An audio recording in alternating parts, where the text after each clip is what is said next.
Okay, all right, so I think we're live. I'm gonna pull this up here and double check I can hear myself. As always, you guys let me know if you can hear me as well. But I think we should be good to go. So welcome everyone to another Cardano Q&A live stream. We see we already have a few people that are coming in here. Let me see if this thing's gonna connect or not, and if I can hear myself. Like I said, you guys let me know. Cool, we're good. So I can hear it there. So yeah, so welcome everybody. Let's do this real quick. We'll see if we can switch over and say welcome everyone to another Cardano Q&A live stream. Welcome back to Woodland Pools. We're really excited to have you all here. Go ahead and drop in the chat where you're joining us from. Personally, one of my favorite things is seeing where everybody's calling in from all around the world. So we'd love to say hello to you as you're coming in. And then also go ahead and drop your questions in the chat right as soon as they occur to you. And what we'll do is we normally kind of just start at the top and work our way through them. And we'll try and get to as many questions as possible. Usually near the end when we're running low on time, we kind of go into rapid fire mode. But yeah, go ahead and drop your questions in and we'll get to those as well. So let's switch back over to the screen share and we'll do a couple hellos here. So we've got David is joining us from the UK. You know, one thing I was thinking about we should probably do in the future, we have like a lot of people that join us from different places all around the world. And it's usually, I feel bad because it's like, what time is it out in the UK right now? Let me know what time it is. But yeah, it's usually like, you know, I feel bad that most of you guys have to join late at night. So maybe we'll do, at some point, we'll do a live stream that's better for our friends that are overseas. But yeah, so thanks for joining from the UK. Pedro joining us again from Kissimmee. So hello again. And Rachel, audio is good. Fantastic. Glad to hear it. The base of the Rocky Mountain Range in Salt Lake City, Utah. And good to hear from you again. Hello, Rachel. Conference buddy is here. Kenny Alvarado from East LA. Very good. Best donuts in the country. I think it was with you last time that when you joined that I was talking about most donuts per capita than any other cities. Los Angeles. That place is fantastic. And I think it might be for hamburgers as well. But okay, so let's start getting to some questions here. Like I said, go ahead and drop questions as you're joining. Let us know where you're joining from. It's always fun, like I said, to sort of chat about what where everybody's. Oh, okay, so it's 11 o'clock. All right, sweet. And from Edinburgh in the UK. Very good. Okay, sweet. So let's we'll get some questions. Drop them in as you're joining, and then we'll go from there. Also, how's the resolution looking? Actually, I guess I could double check here. It's weird on the on my preview here. It's looking pretty gnarly. Let me know if can you guys see the screen okay, and is the resolution good on the camera? It's usually not this bad. Let me take a look here and see. Yeah, no, looks good. All right, sweet. Okay, so first question that we got: are Cardano NFTs worth investing in now, or should we wait? So, David, that's a tricky question. We actually, I'm not sure if what you're referring to is if you saw like this last video that we put out. About this $1 million NFT. So let me link this for you here, David. The $1 million CNFT weekly report. Okay. So we go into this there in that video, but basically, like, the idea is, you know, so let me take a step back and I'll mention sort of what I was getting at near the tail end of that video, right? That we are already if you think about from a traditional investing standpoint, right? Think about, so for all of you that are watching right now, think about from a traditional investing standpoint, all of your friends you have out there who invested in different things, right? Think about how many of them are invested in cryptocurrency, right? It's probably not that many.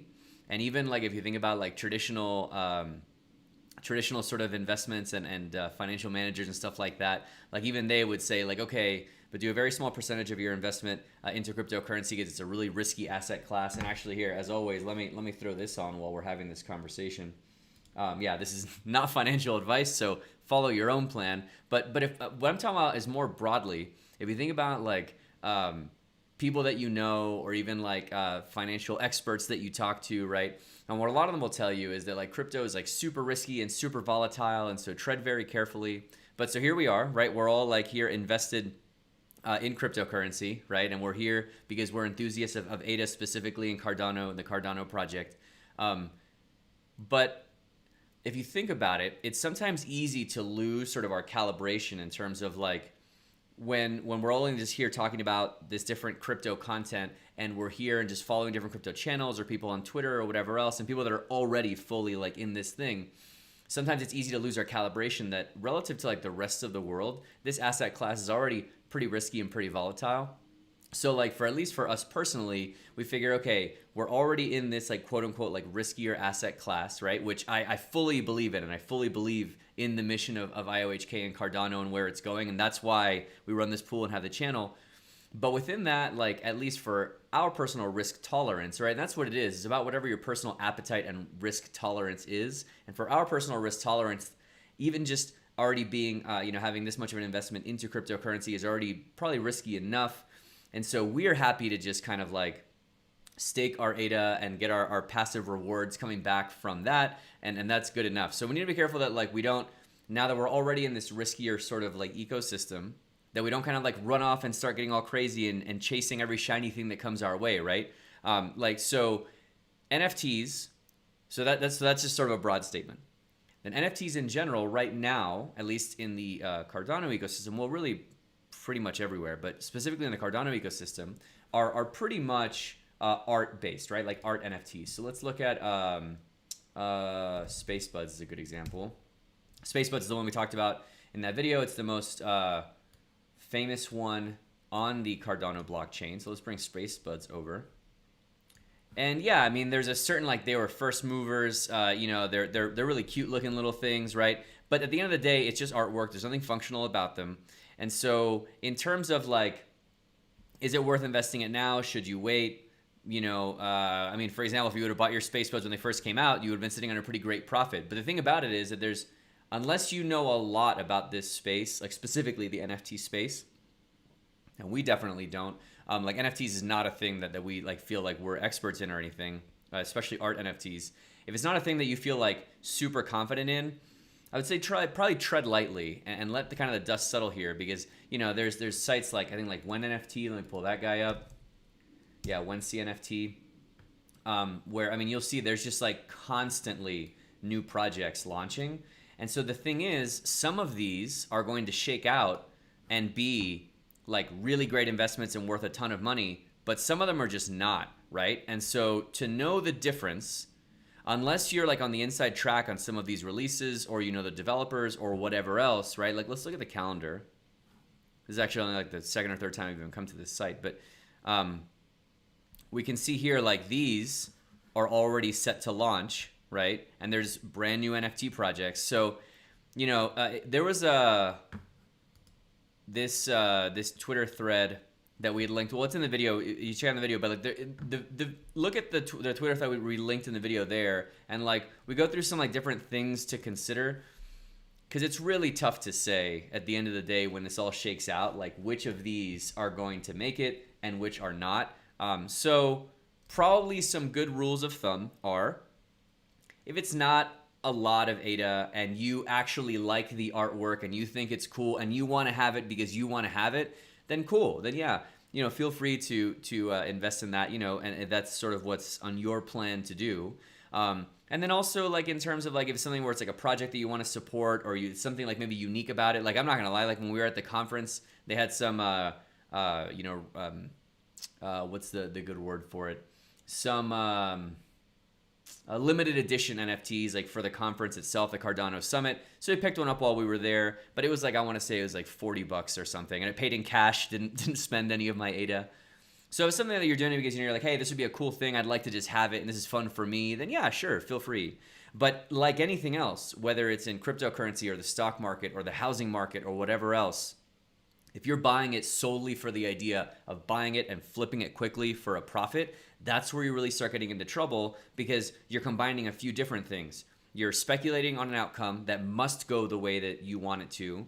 Secondly, your time horizon is pretty short, so you're not giving yourself very much time to bail yourself out. And third, a lot of times people that kind of fall into that trap, they're doing it because they're letting their emotions get ahead of them and they don't have like a fixed like plan that they're actually following. So probably not the most concrete answer you're looking for, but there's a lot that goes into making these kinds of decisions. And NFTs are the kind of thing where I do think they will have a spot in the future. I do think that art NFTs as well are going to be a beautiful way of continued expression moving forward. But I also think that there are going to be some of them that fall into the category of like Beanie Babies in the 90s, where like, do you remember that Princess Diana Beanie Baby that was worth like $1 million? Like, how much is that worth now? Like, probably not that, right? So just be careful, tread lightly. Yeah, there are some really beautiful ones out there, though. I'll give it that for sure. So let's see. What else we got? Rachel says, can you speak to the next era of scaling? I read an article that was concerning, saying that because NFT volume, we're hitting capacity volume-wise, and it may not be able to scale easily. Oh, yeah, great question, actually. Really, really great question. Thanks for asking that. And as a matter of fact, Charles recently put out a tweet to this effect. Let me actually find it, because it was a good one about exactly this. He did like a video. He normally does videos on his channel, but he did one on Twitter specifically.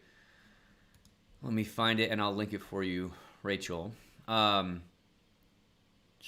we go, brief update. And we'll copy this guy, copy link to tweet, and this is for Rachel. Update on scalability from Charles. Okay, so what he gets into there, and a few things to consider is, if we think about the high-level Cardano roadmap, right? So like if we go to roadmap.cardano.org. Okay, if we think about the high-level Cardano roadmap, from the very beginning, the roadmap has always been, let's get Byron out there so we have our foundations and actually have a token that we can buy and sell, which is ADA, and get associated with different exchanges to be able to buy and sell and send these different things. It's very, very simple, cryptocurrency stuff, like what you would expect, like what you could do on Bitcoin. So basically, that was just basically getting to the point of like where like Bitcoin is, right? Then the second era, but at this point, all we're talking about is just sending and receiving ADA, right? The second era, Shelley, was all about decentralization. Like, how do we now get it that the validators for these transactions are not all just managed by IOHK, that they can be managed more broadly by the ecosystem itself? And then with Shelley, as a lot of us are familiar, is where proof of stake came in, and we moved to a proof of stake system, and proof of stake went live on the mainnet. That was in June of 2020, so really not that long ago, just coming up on a year and a half ago, right? Where proof of stake first launched, and then stake pools like ours were able to get up and running. But that was just proof of stake, and that was it. Then with Goguen, which is the era that we've just now moved through, that's where we got the ability to do multi-asset, like people make different coins, their own specific tokens. And most importantly, last month in September, the launch of smart contracts. So then now at this point, at the end of era 3, we've got our ADA tokens, we can send and receive them, we can stake and receive rewards, and actually now, like after D hit 0, 100% of all stake validation is happening with community stake pools, not with IOHK. Now in era 3 here, we're at the point where we smart contracts and multi-asset are live. But if we look from the very beginning, the next 2 eras, now that all these huge things are out of the way, that we've always had as part of the plan, is Basho with scalability, and then Voltaire for self-governance, okay? So with Basho, like, this has always been the plan. Let's get the tokens out there, let's get staking working, let's get smart contracts live, and then let's see how do we scale from here. And scalability comes in a few different ways. I'll talk about maybe like the 3 biggest ones that we can do in terms of from a scalability standpoint. The first one is there's been a lot of talk about like Hydra, and we actually did a video on Hydra as well. So let me just at least the sort of the first bits of Hydra. So this is a weekly report on Hydra, and I'll link that there. Of course, I should probably spell Hydra correctly. That would be embarrassing. Okay, so that one's on Hydra. And so Hydra is all about how do we then now bring in layer 2 for increased speed, lower fees, and be able to do microtransactions and also micro fees and things like that. We go into all of that in that video that I just linked. So Hydra is like, how do we do that scaling? But also Mithril, and I guess I might as well link the Mithril video as well. Then Mithril is then the other big piece to that. So like if Hydra is, how do we do more transactions and do them faster, right? And be able to take more of a load on the network, then Mithril is then, okay, but that being said, how do we get more people to be using it and not have to have a really heavy wallet like Daedalus, or have to do a trade-off for something like Yoroi, where it's holding all the keys, it's very secure, right? Yoroi holds the keys on its own, but it's still relying on Emergo's backend servers, which are basically like as if it was like a stake pool like ours. Yoroi relies on Emergo servers to do the validation, whereas Daedalus is a trustless wallet that does all the validation on its own. The notion with something like Mithril is, how do you have a wallet that is light like Yoroi, but is just as secure as Daedalus? So the idea, like, the mythological Mithril, right? Like very light but super strong armor. How do you do that? How do you have the security stuff that Daedalus brings, but be as light as Yoroi? And that's the whole idea of the Mithril project. So Mithril light wallets, that's what this one is. Oh, of course. Did I? Oh, I did it for the Hydra one too. Okay, let's try this again. For the Hydra one, let's link the link address. Okay. And that is this one. Instead of just pasting the name of it, let me paste the actual address. There. So that's the Hydro video. And then for Mithril, about having light clients that are also resilient, that's where we have Mithril. Let's try this again. Cool. Okay, so those are the two of the three pieces. You've got scaling with layer 2 with Hydra. You've got light but strong and secure wallets with Mithril. And then the third piece is, if you notice, we haven't even begun conversations about protocol parameters, like things like block sizes and stuff like that. These are, and those is a whole other thing that can be tweaked very, very easily. I mean, it's not a thing that they do like at will. There's a whole process of how they go, like reviewing what protocol parameters to change. And also, there's a whole team on the IOHK side that just does research and analysis on different aspects of game theory. So, okay, if we change this, how is it going to change the incentivization and so the incentives of metrics for different people, all the different actors, right? People who are delegating, people who are stake pool operators, people who are developers. Like, how do these different things affect different people?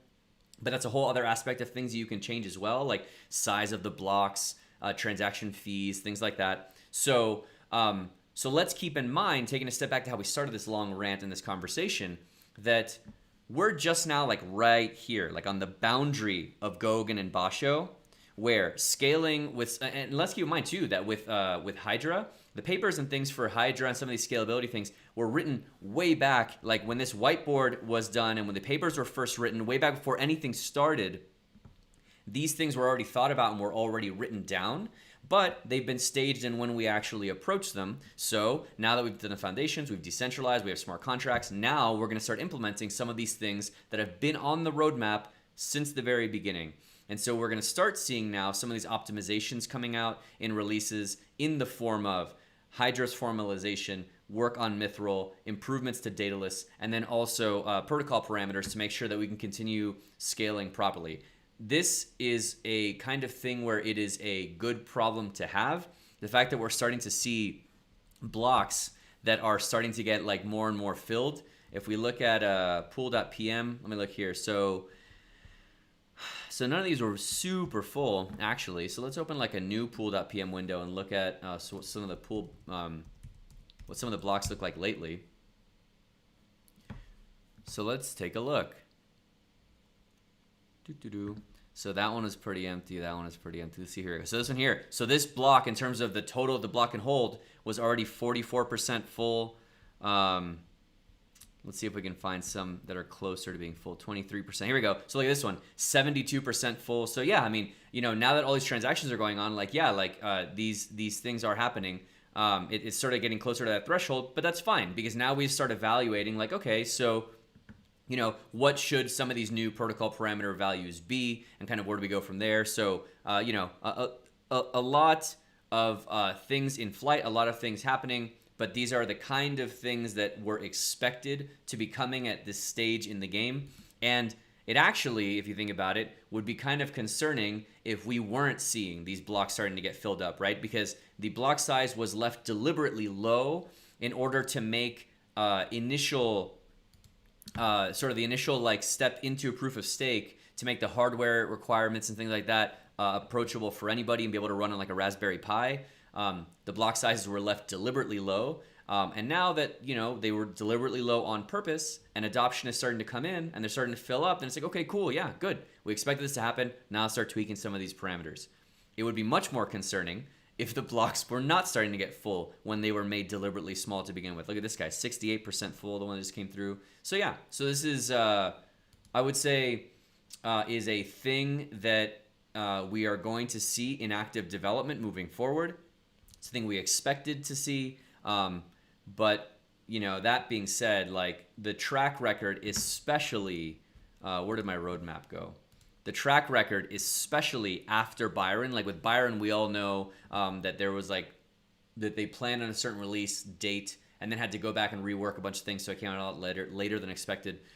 But especially after Byron, the release cadence of Shelly and like the different pieces inside of Shelly and Goguen with the Mary release and multi-asset and Alonzo and smart contracts, things have really, really been moving smoothly on the IOHK side. So I have full confidence that they're going to work through that and figure that out.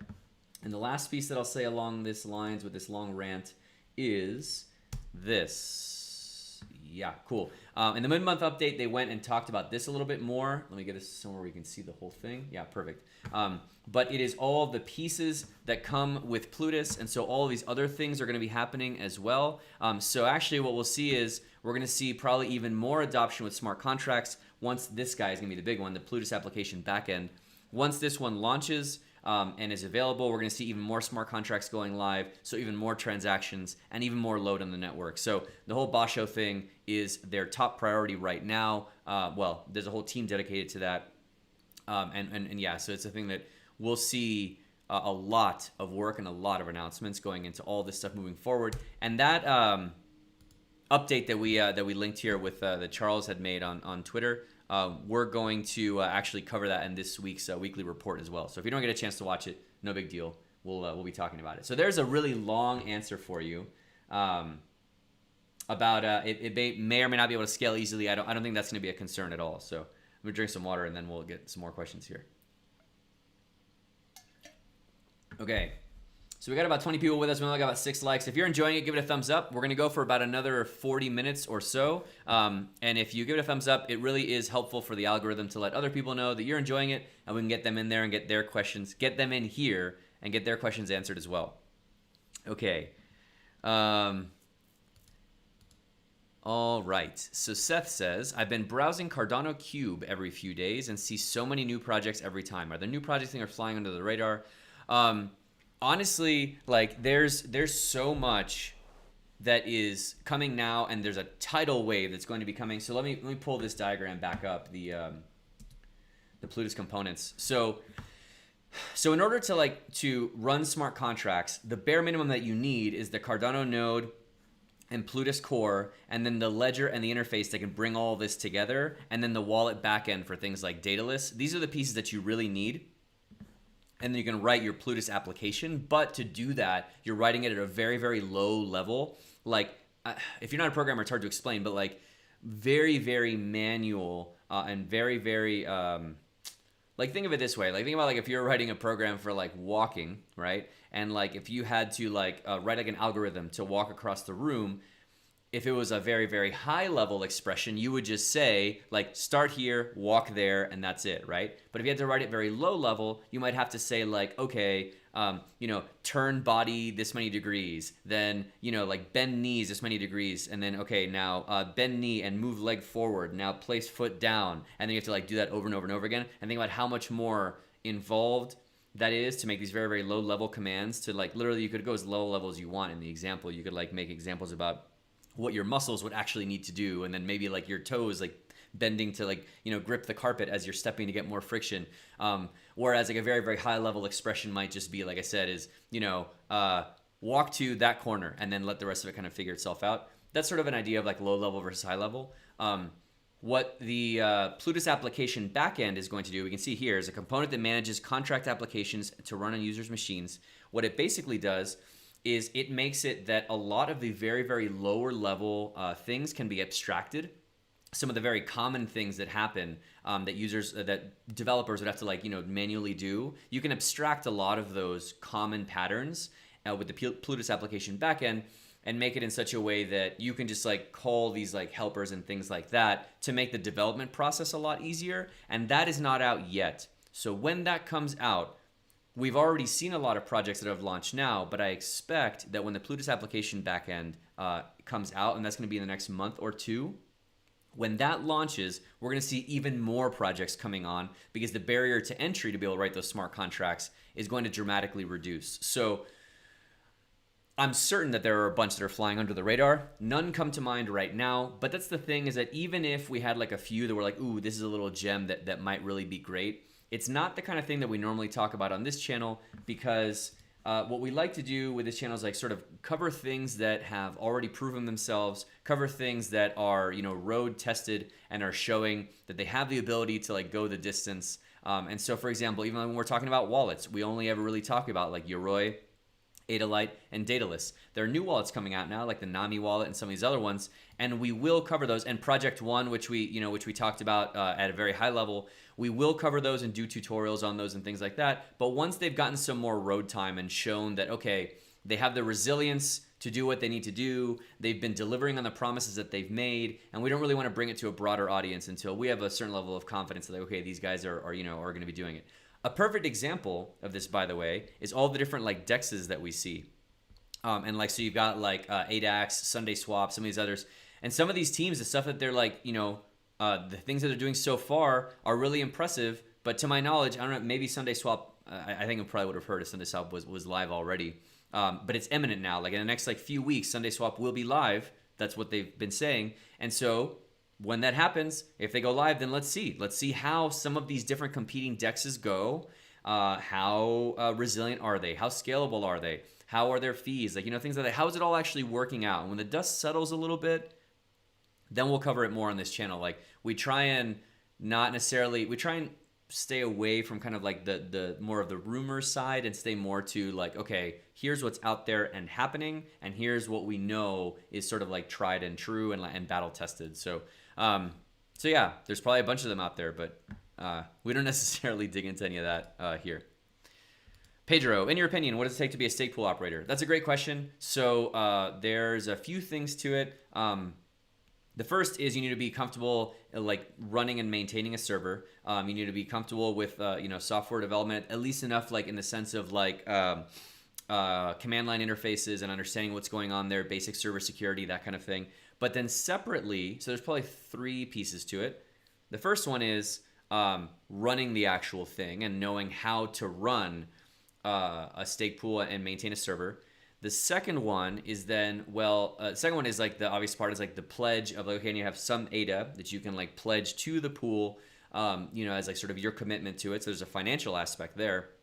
And the third one, which usually ends up being the hardest one for people, is, okay, but how do you get people to actually join the pool? Like, how do you attract delegators? And that is what usually ends up being the harder thing to do and the harder thing to source people. So what you see is, and that's kind of what we always talk about, what you'll see is like, let me see if, can you see this here? Yeah, great. So if we look here, ADA pools, which we show all the time, is run by Cardanians, and they have a stake pool. So like if you want to support ADA pools, you can delegate to their pool.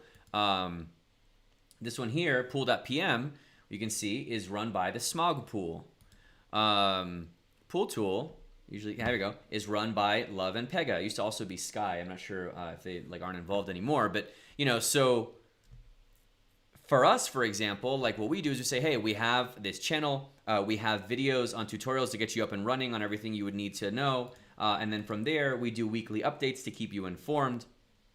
But and so our value proposition is like, okay, come here, we do these live streams, so come and like ask you like any questions that you have or whatever, and we'll be happy to like do it with you. So that's kind of what we do. We put out at least 1 or 2 videos every week. So that's kind of our value proposition, and different people come at it different ways. But then it's like, okay, well, so how do you then source those delegators? So that's sort of the 3 big things: is like a certain level of comfort in the command line and running servers, and having a sysops or a DevOps background, having some financial pledge that you can donate to the pool or delegate to the pool, and then also how do you actually, what is your value proposition and your strategy to then source delegators? So that's kind of like the big things I'd say to keep in mind. Cool. Likes to viewer ratios going up. If you're enjoying it, give it a thumbs up. We'd really appreciate it. Let's see some other questions here. Keep hearing about the metaverse. Is Cardano getting its own metaverse? Yeah, that's definitely going to come. Metaverse is sort of the next like big term that we're hearing now. There was like Cardano City. People were speculating it might be a metaverse, but that'll be a thing I'm sure we'll hear about a lot more moving forward. So let's see. Yeah. Hey there, from Oregon. What are your thoughts on Charles possibly using the genome of a mammoth to see extinct on his farm? I don't know. There's a lot of things that are involved with that from a scientific standpoint, from like an ethical standpoint. Thoughts of Jurassic Park come to mind immediately. I don't know. We'll see.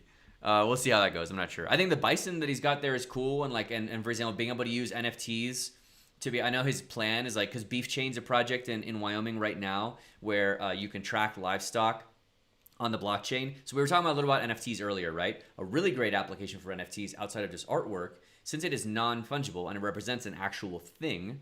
You can have it represent a piece of art, but you can just as easily have it represent a physical thing that exists. So for example, you could have an NFT for each one of your different bison or the different cattle that you have or whatever else. And then you can like sell those and pass them around instead of someone having to go and like pick up an actual cow, right? The same way how you wouldn't actually go and pick up bars of gold or barrels of oil.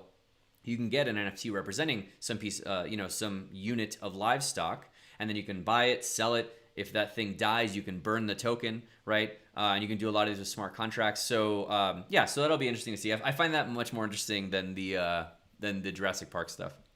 So, hello, just joined. Did you already talk about the new delegation method? So for Mog, let me know what what you mean by the new delegation method, and I'm happy to answer that. Hey Scott, you and your cousin step out to the cousin. Hey, awesome, Scott. Good to see you. I'm glad you could join us. That's fun that you were able to join us here. So we got a couple of people here that are with us. So friends from the conference. That's wonderful. Did we ever get your NFT for the coin they were selling? Actually, Scott, this is my fault. I got an email saying that they needed my address a day or two ago, and I still haven't sent it to them. So it might be that I haven't gotten it because I didn't tell them where to send it yet. So no, I need to do that though. Thank you for reminding me. Hey, thanks. Very, very nice of you to say, Rachel. Thanks a lot. So thoughts on Meld. This is, like I said, this sort of the general approach that we take to like I said, to any of these projects. Meld is one of those where it may turn out to be like a really, really awesome thing. Let me pull up their site. Let me see if I can find Meld here. I know I went there recently.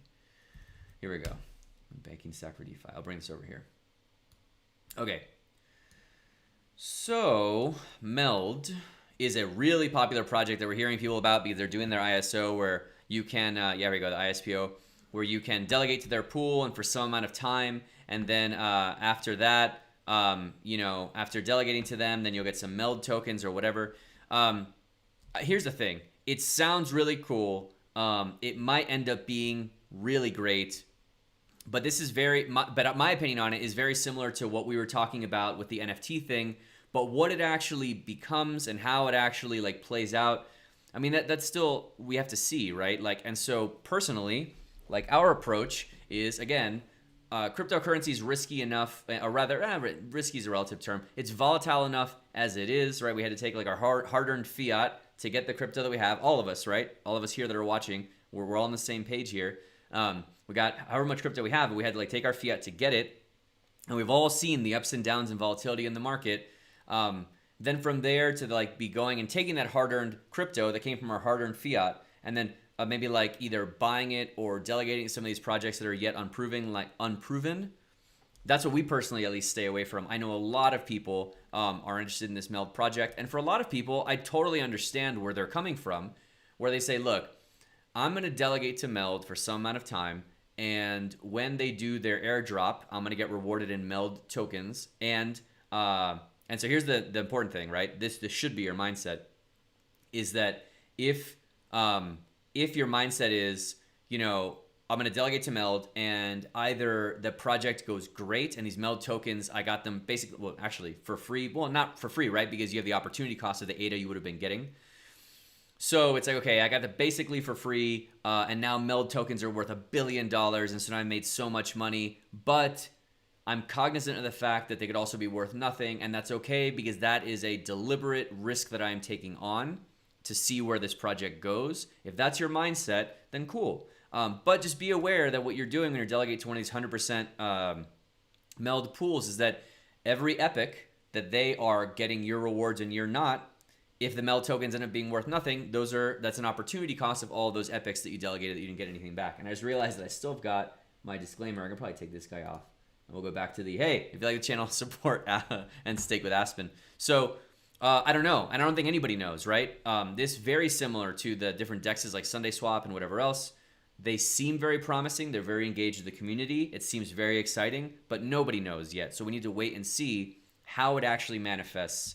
And then we'll see in retrospect how it played out. I know some people are very interested in it, and I honestly wish them all the best. But for us personally, we're keeping all of our hard-earned ADA in the vanilla sort of just staking route. Maybe call us boring, but that's sort of the route that we're going. So, okay. Let me see. What do we got going on here?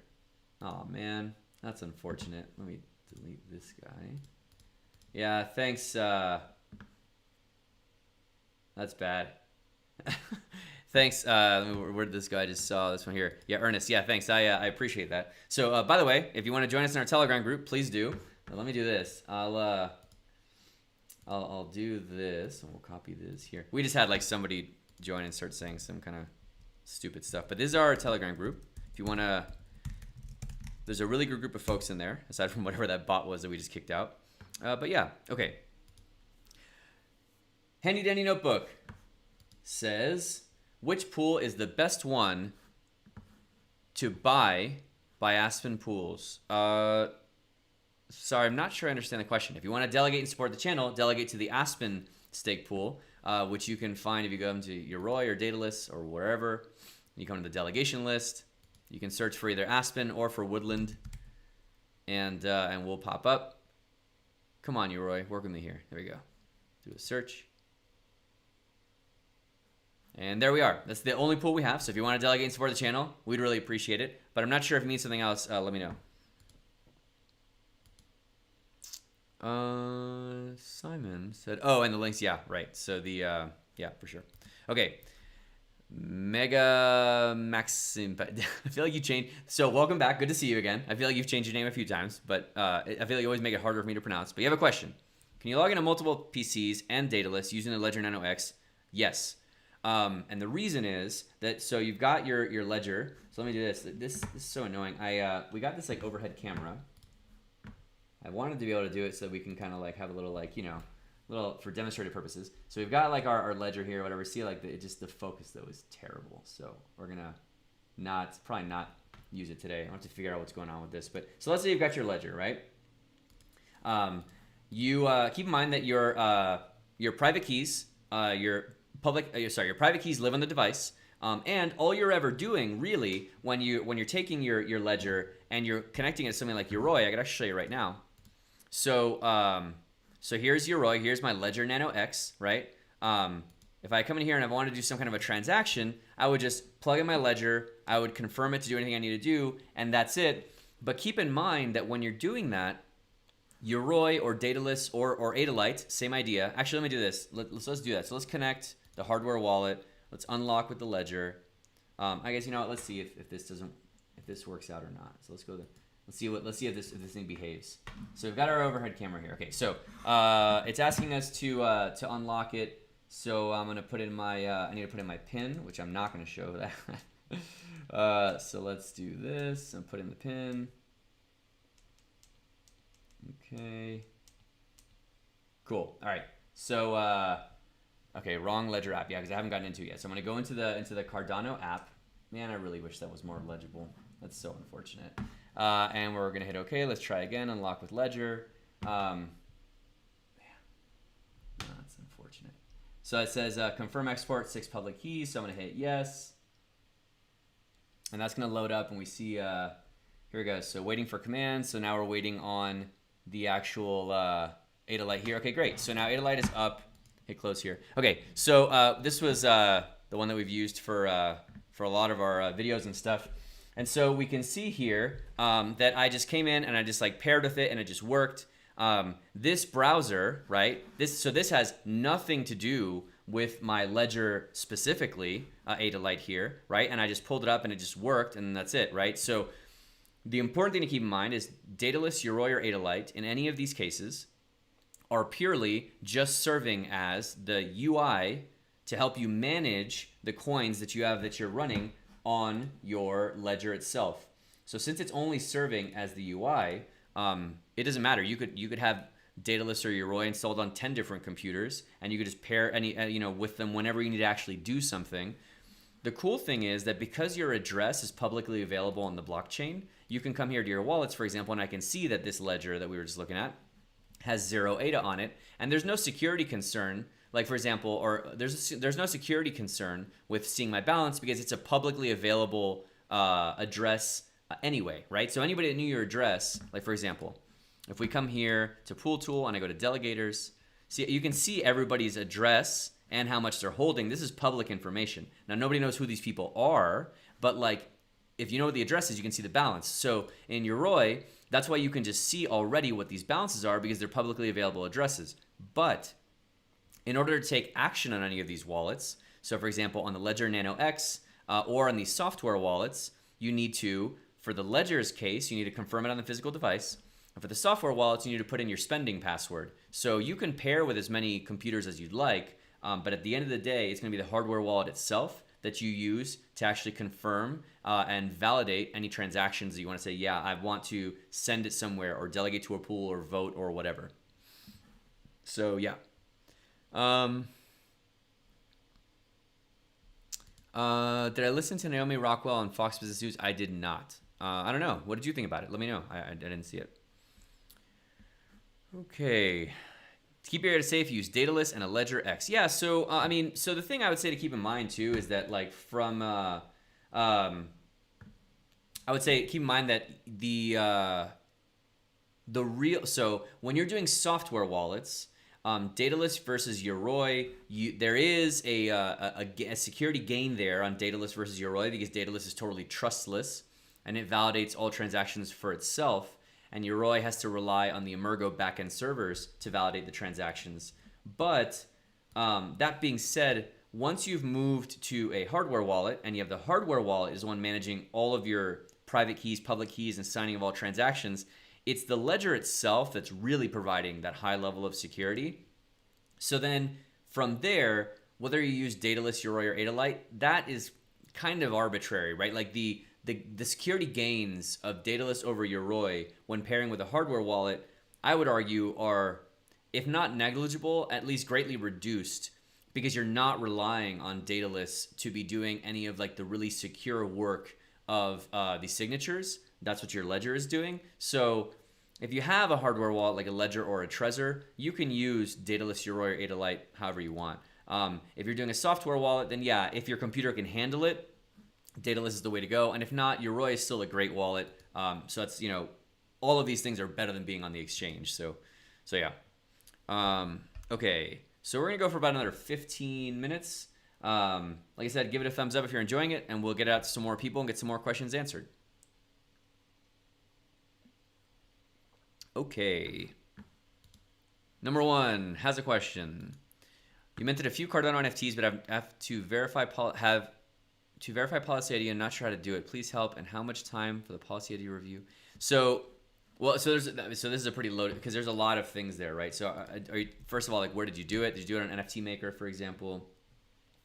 I'm not sure if NFT Maker like even has a way to do policy IDs and things. We have a video on this, by the way. If anybody wants to mint their own NFTs, here actually is a good time to share this. If anybody wants to mint their own NFTs, just for fun, we can, oh, come on. There we go, copy link address. How to mint NFTs and manage them. There we go. Okay, so yeah, so we kind of go into that there, and like we show how to do it on an NFT Maker. I think maybe on NFT Maker Pro, you might be able to do policy IDs. Well, I honestly haven't messed around too much with NFTs. Let's see. Solutions, dollar API. Oh, okay, yeah. So if there's developer API, then yeah, definitely. But I've not done. I do know that like for the policy ID thing, like that's the whole idea is to be able to say, yeah, it's part of this series. Yeah,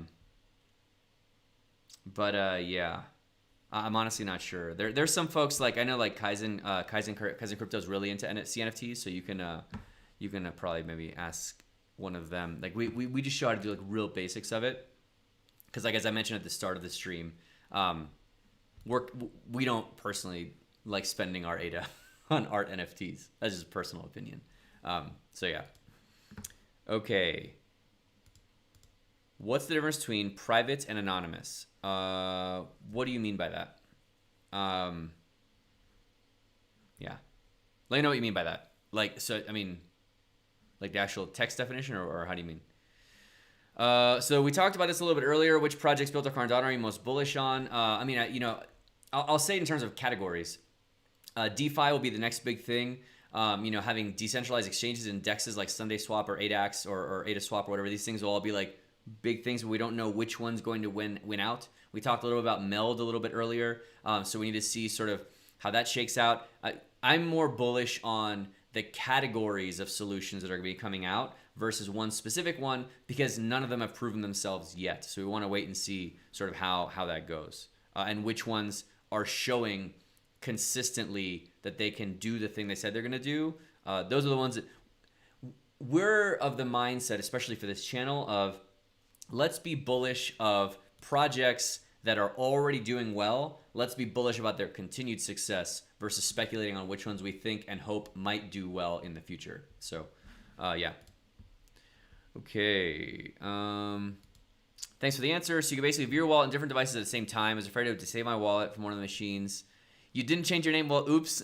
Okay, let me try. Ready? Mega Max Impy. I think, yeah, that's probably right. Mega Max Impy. Okay. Yeah, no, so it doesn't matter. That's just the UI. So you can like view it anywhere, right? Like you could like, for example, you could travel all around the country and visit all your friends and family and link it to a bunch of different things. And they would all at any given time now know what your balances are, but only you actually holding your hardware wallet device would be the one who could actually do anything about that and change anything. So, okay. Watching from Louisiana. Very cool. Sweet. Cool.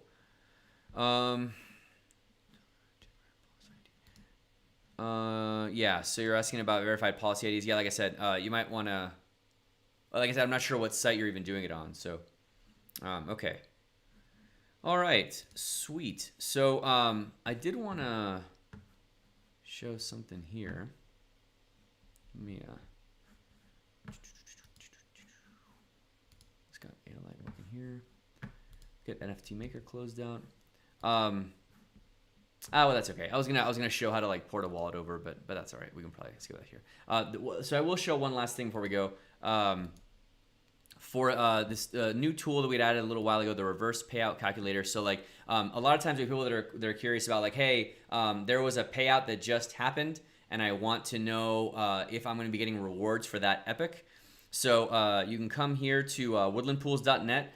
Go to our tools section. You select an epic. So for example, epic 297, and really simple, straightforward thing like, okay, this epic that we're in 297, if blocks were produced, it would have been, for blocks that were produced in 295, you need to be part of the active stake then. So in order to get rewards in this epic that we're in, you need to have delegated back in epic 293.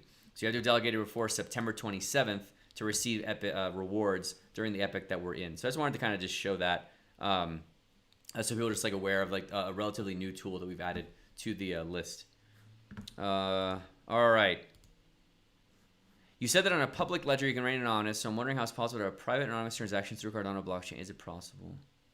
So there's kind of the idea of like not being anonymous but being pseudonymous, right? Like all the transactions that happen on the network, it's a distributed public ledger, so everybody can see all the transactions that are happening between wallets. For example, if we go to like Cardano Scan, let's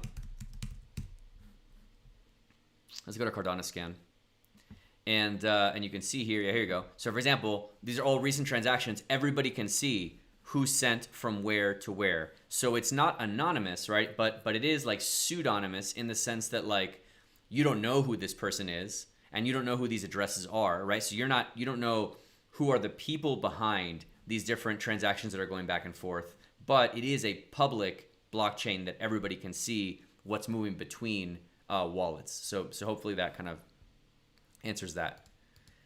If you stake your ADA, can you unstake it anytime you want? Yes. There's two different things. Well, so there's I'd say three different ways. When people talk about unstaking, they're usually asking for like one of three ways. So there's three different ways to think about it. The first one is if you want to switch pools, and you mean unstaking in that regard, like switching pools. For example, let's look at this dataless port. We brought it over from dataless to Yoroi.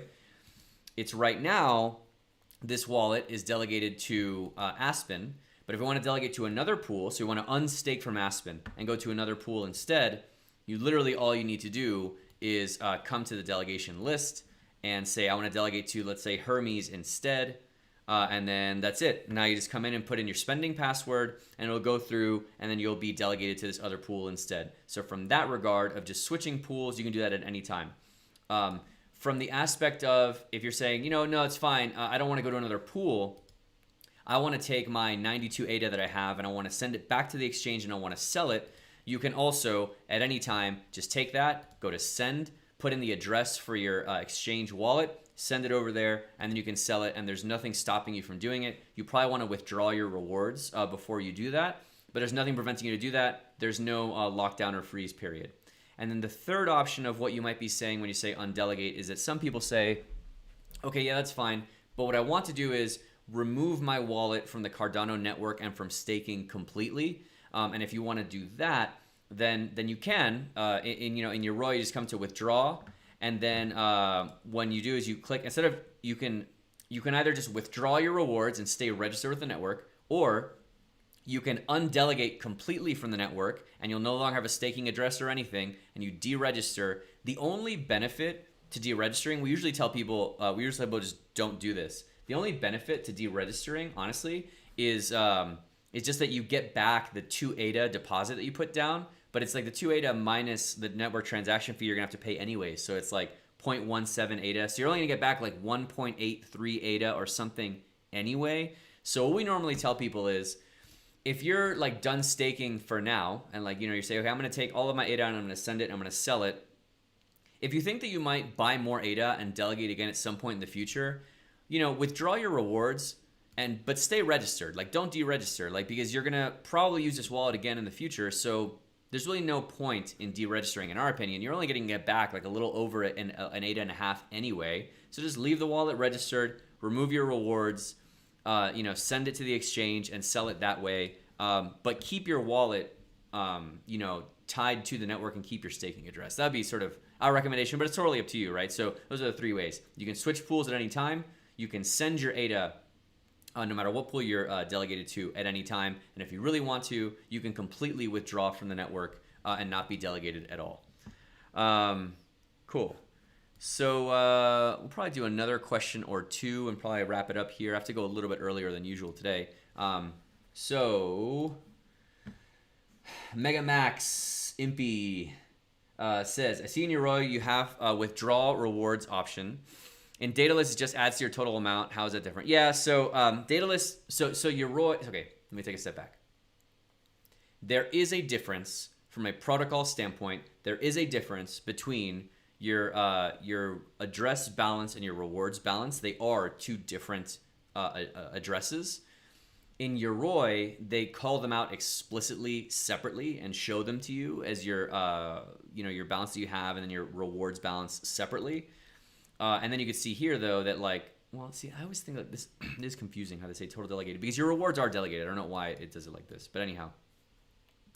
In Yoroi, they call them out separately, and you could withdraw them like this. In Dataless, it just combines them, and there is no withdraw option. And the reason for that is, in Dataless, what they do is, whenever you go to send anything in Dataless, they withdraw from your rewards balance first, and then take from your other balance, and so they automatically just do it for you. But yeah, the only difference is just sort of how they present it. You're still getting those rewards. They're all still yours, and they're all still part of your total. So that's the only real difference there. And Kenny, Very, very nice of you to say. Before you go, thank you for doing this. It's all very helpful. Well, thanks. Really appreciate it. And you know what? Like I said, we don't have as much time today, so we'll probably end on a nice positive note from Kenny. So thanks, man. Really appreciate that. Thanks, everybody, for coming out. Always appreciate when you guys come out and join us here on the live stream. Hopefully it was helpful. We love answering your questions and getting to know you guys from all around the world. If you did enjoy it on your way out the door, give it a thumbs up. And if nothing else, we'll see you on Sunday for the weekly report. Have a good evening, everybody. Good to talk to you as always. Bye.